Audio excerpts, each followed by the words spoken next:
સોનારા, ઉંમર વર્ષ 32, રહેવાસી ઠક્કર બાપાનગર,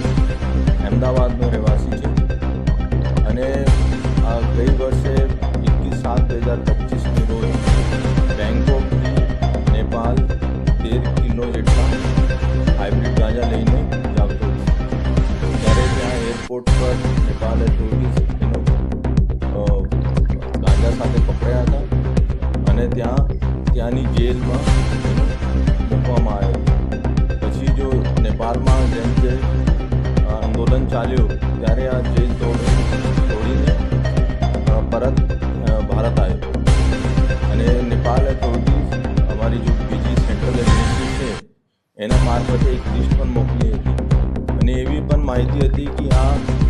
નેપાળની રસ્તે ભારતમાં પણ ઘણીવાર ભૂતકાળમાં ગાંજા લઈને આવતા હતા. અહીંયા એનો કોઈ ગુનાહિત ઇતિહાસ નથી, પણ એની સાસ એક લિસ્ટેડ બુટલેગર છે જો કાંગડા વિસ્તારમાં દારૂ વેચે છે અને એને કહેવા પ્રમાણે એને થોડા વધારે દેવું થઈ ગયું હતું. એનો પૈસા જોતા હતા, એના કારણે આ ડ્રગ્સની હેરાફેરી કરતા હતા અને આ એક મોટો મેસેજ છે કે કોઈ ઇન્ટરનેશનલ ડ્રગ્સ સાથે સંકળાયેલા હોય, રેકેટ સાથે હોય, ડિપ્ટી સીએમ સાહેબની જો નો ડ્રગ્સની અભિયાન છે ગુજરાત એના અંદર અને સીપી સાહેબ ડીજી સાહેબની સૂચનાથી અમારા ડીસીપી એસઓજી રાહુલ ત્રિપાઠીજીની ડાયરેક્ટ સુપરવિઝનમાં એની ટીમ અને પીએસઆઈ એની બધી ટીમે કાલે લેટ નાઇટ એનો પકડવામાં સફળતા મળી છે અને આજે એનો સેન્ટ્રલ એજન્સીનો સોંપવાની કામગીરી કરવામાં આવી. ભૂતકાળ જેવી કીધું કે એને કોઈ ગુનાહિત ઇતિહાસ તો નથી, પર એના જો સાસ છે આ બુટલેગર છે અને અમદાવાદમાં એને સાસની ગેરંટી પકડવામાં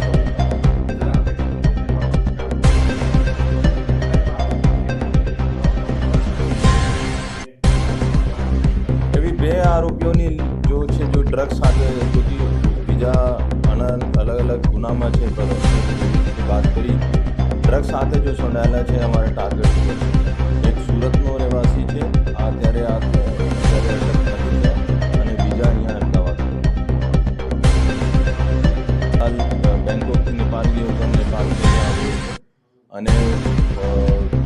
એના જોડે કોણ સંપર્કમાં હતા જ્યારે દેશ છોડીને આવ્યો ત્યારે આ બધું અત્યારે ટેકનિકલ એનાલિસિસ ચાલે છે. ગઈ